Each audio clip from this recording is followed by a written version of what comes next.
Well, good evening to you all. It's my pleasure to welcome you to Partick Trinity this evening, and also to extend a welcome to those who might be joining us from home or on holiday via the live stream. Now, before we come to what we're going to be thinking about this evening, today on Good Friday, I'd like to take the opportunity to invite you all to our Easter Sunday service, which will be at 11 o'clock on Sunday. All our children and young people will be in the service with us, and it'll be a service full of music and celebration. And for those who are up early, there's also the opportunity to join with other local churches at 9 o'clock in the morning in the Botanic Gardens. And that can be quite a significant time of journeying through the garden like those on the first Easter morning. Now this evening, I don't suppose the atmosphere will feel like an atmosphere of celebration and singing. Instead, we're going to take our time to listen and reflect together on the events of the first Good Friday. And this evening, there will be three strands that are woven together. First, we'll hear the account of Jesus' crucifixion as narrated in Mark's Gospel. And secondly, we'll hear four short poems or sonnets that tease open the significance of those events described by Mark. And third, we're going to hear three of the Psalms adapted and set to music. The Psalms were the prayers and the songs of Israel, well known to Jesus, but also in Jesus' own life and suffering and vindication, we find the fulfillment of all that the psalmist sang and prayed about before God. Now, whatever your starting point is this evening, my hope is that these strands together will draw us in and draw us closer to the man of sorrows, the man upon the cross. And once we begin this evening, one thing is simply going to flow to the next, unannounced, and we'll conclude at the end of our third and final psalm. So before I begin, I want to acknowledge with thanks some of the creative work that has helped shape the service tonight. So the three recordings of Psalms that we'll hear, Psalm 143, 13 and 27, are all recorded by a husband and wife duo who go under the name Poor Bishop Hooper as part of their EveryPsalm project. And the four sonnets that we'll hear this evening were written by Malcolm Guite, and they all come from his 2012 book called Sounding the Seasons. But the voice you'll hear reading those poems belongs to Christine, one of the elders here, and a friend, and we're grateful to Christine for doing that for us.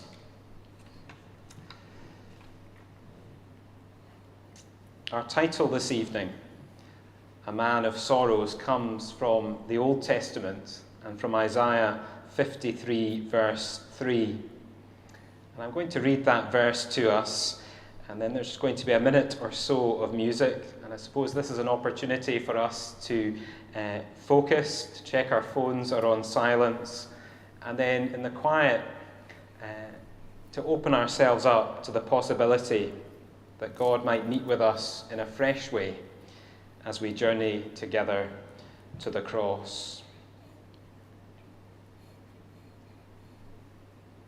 He was a man. He was despised and rejected by men. A man of sorrows and acquainted with grief. And as one from whom men hide their faces, he was despised, and we esteemed him not.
Jesus before Pilate.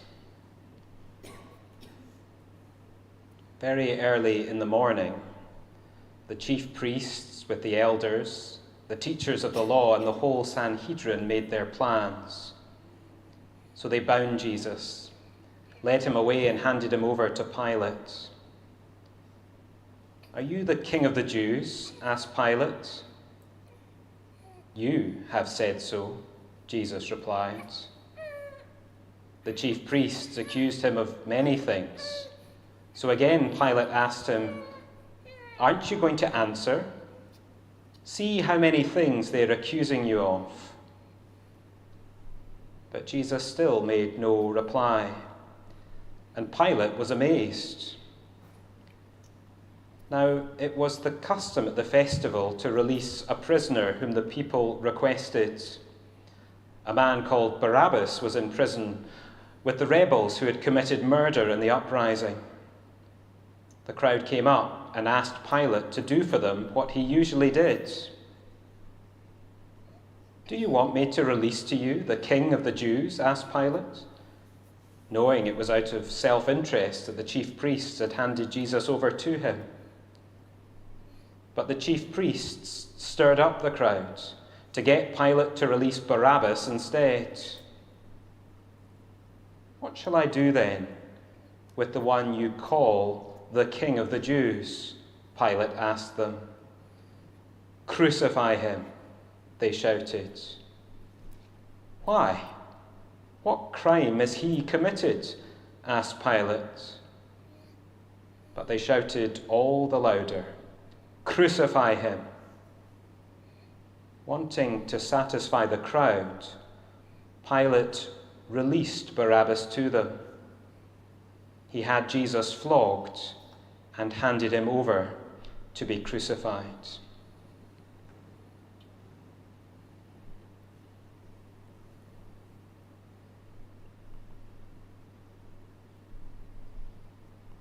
Jesus is condemned to death. The very air that Pilate breathes, the voice with which he speaks in judgment, all his powers of perception and discrimination, choice, decision, all his years, his days and hours, his consciousness of self, his every sense are given by this prisoner, freely given. The man who stands there making no defense is God. His hands are tied, his heart is open, and he bears Pilate's heart in his and feels that crushing weight of wasted life. He lifts it up in silent love. He lifts and heals. He gives himself again with all his gifts into our hands. As Pilate turns away, a door swings open. This is Judgment Day.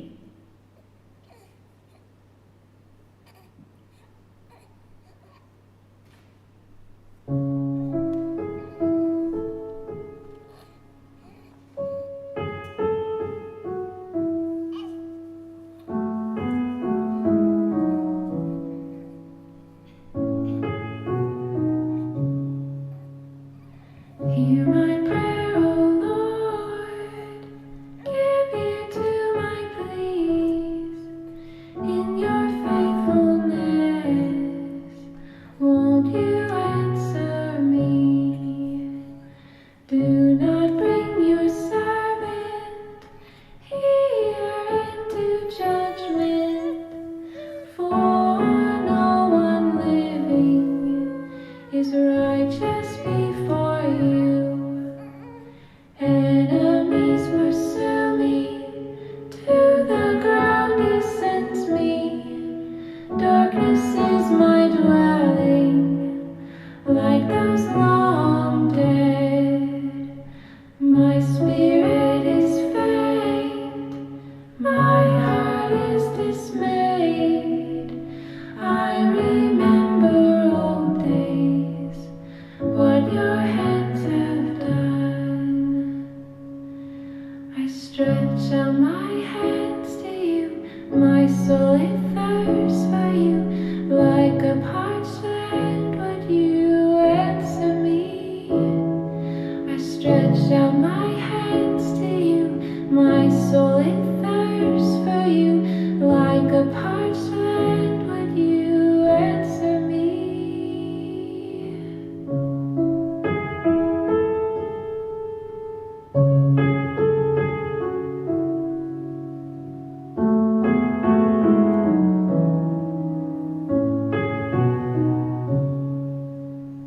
Hide not your face from me, lest I be dead and let me hear in the morning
stretch out my hands to you, my soul it thirsts for you, like a parched land that you answer me. I stretch out my hands to you, my soul it thirsts for you, like a parched land when you answer me. Oh Lord, for your name's sake, save my life with your faith. Oh Lord, for your name's sake, I am your servant.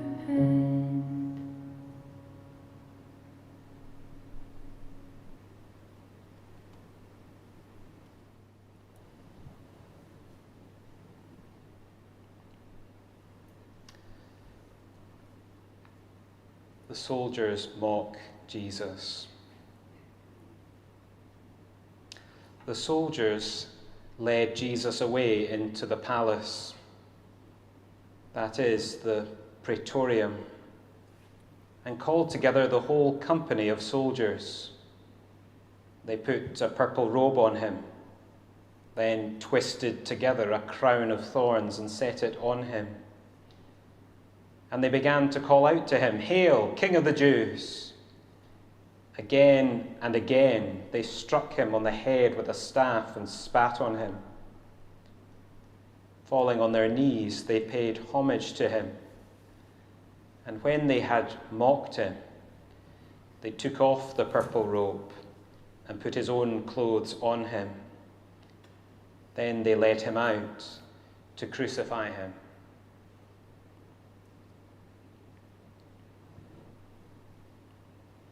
Jesus is stripped of his garments. You can't go on. You go on anyway. He goes with you, his cradle to your grave. Now is the time to loosen, cast away the useless weight of everything but love. For he began his letting go before the worlds for which he dies were made, emptied himself, became one of the poor to make you rich in him and unafraid. See, as they strip the robe from off his back, they strip away your own defences too. Now you could lose it all and never lack. Now you can see what naked love can do. Let go those bonds beneath whose weight you bow. His stripping strips you both for action now.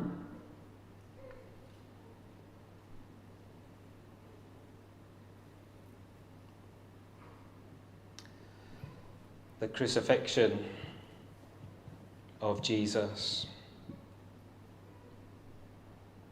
A certain man from Cyrene, Simon, the father of Alexander and Rufus, was passing by on his way in from the country, and they forced him to carry the cross.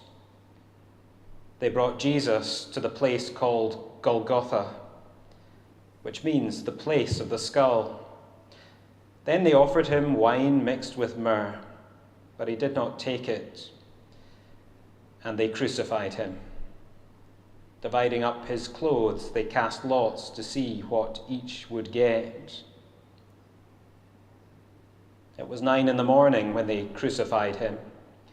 The written notice of the charge against him read, "The King of the Jews." They crucified 2 rebels with him, one on his right and one on his left. Those who passed by hurled insults at him, shaking their heads and saying, "So, you who are going to destroy the temple and build it in 3 days, come down from the cross and save yourself." In the same way, the chief priests and the teachers of the law mocked him among themselves. "He saved others," they said, "but he can't save himself. Let this Messiah, this King of Israel, come down now from the cross, that we may see and believe." Those crucified with him also heaped insults on him.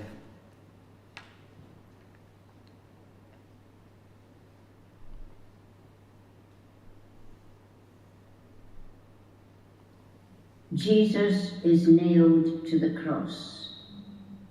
See, as they stripped the robe from off his back and spread his arms and nailed them to the cross, the dark nails pierce him and the sky turns black, and love is firmly fastened onto loss. But here a pure change happens.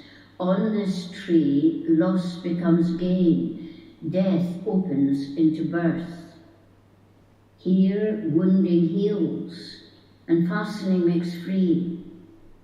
Earth breathes in heaven, heaven roots in earth. And here we see the length, the breadth, the height, where love and hatred meet and love stays true, where sin meets grace, and darkness turns to light. We see what love can bear and be and do. And here our Saviour calls us to his side. His love is free. His arms are open wide.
How long will you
heart will rejoice in your deliverance.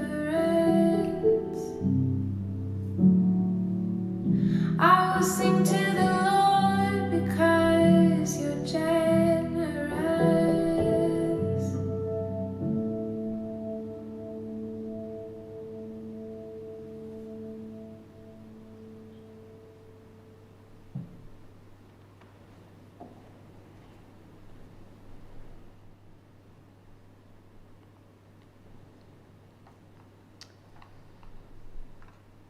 The death of Jesus.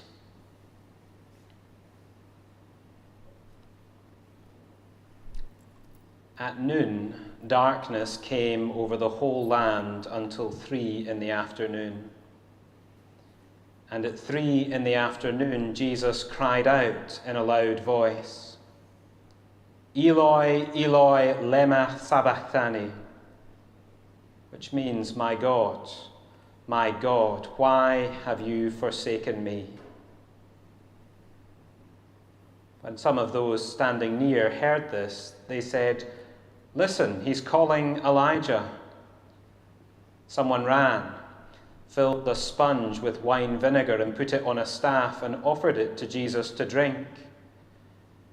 Now leave him alone. Let's see if Elijah comes to take him down, he said. With a loud cry, Jesus breathed his last. The curtain of the temple was torn in two, from top to bottom. And when the centurion who stood there in front of Jesus saw how he died, he said, Surely this man was the Son of God.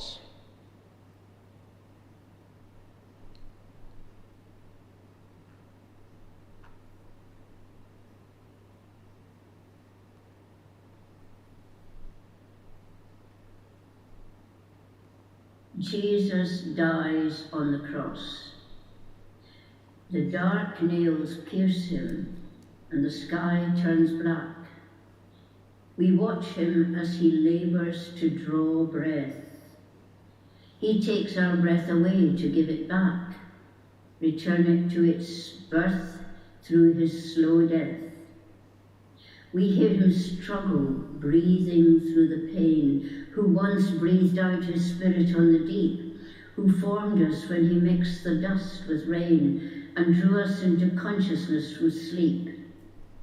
His spirit and his life he breathes in awe, mantles his world in his one atmosphere, and now he comes to breathe beneath the pall of our pollutions, draw our injured air to cleanse it and renew. His final breath breathes us and bears us through the gates of death.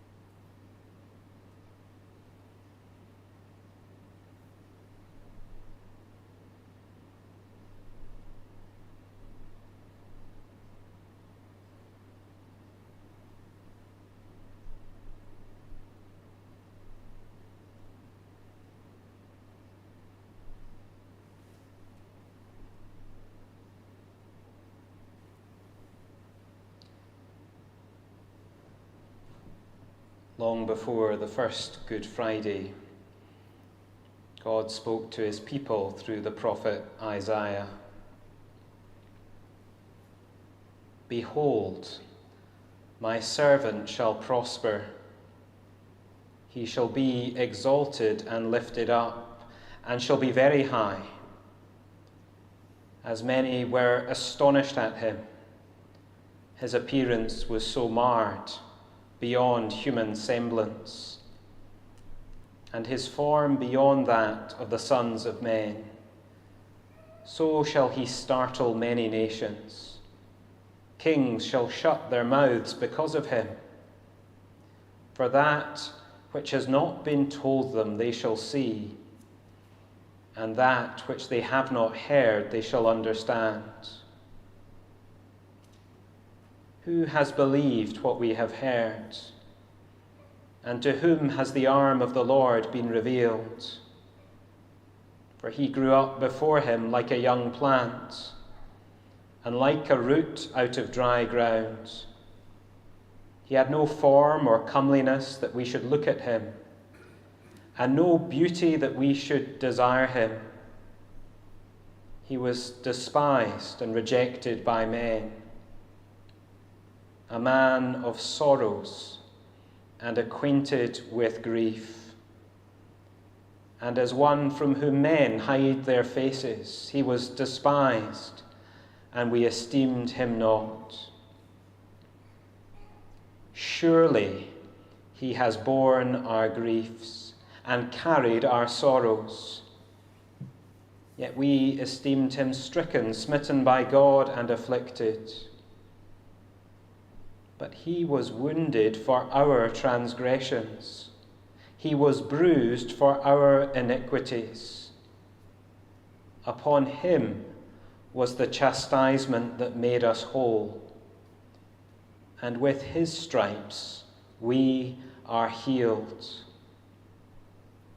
All we like sheep have gone astray. We have turned every one to his own way, and the Lord has laid on him the iniquity of us all.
I know I am protected.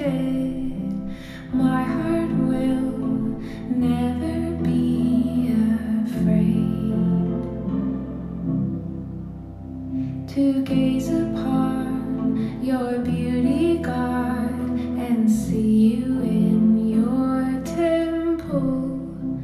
I will stand hidden in you. I've heard you saying, seek my face and come and talk with me. Come and talk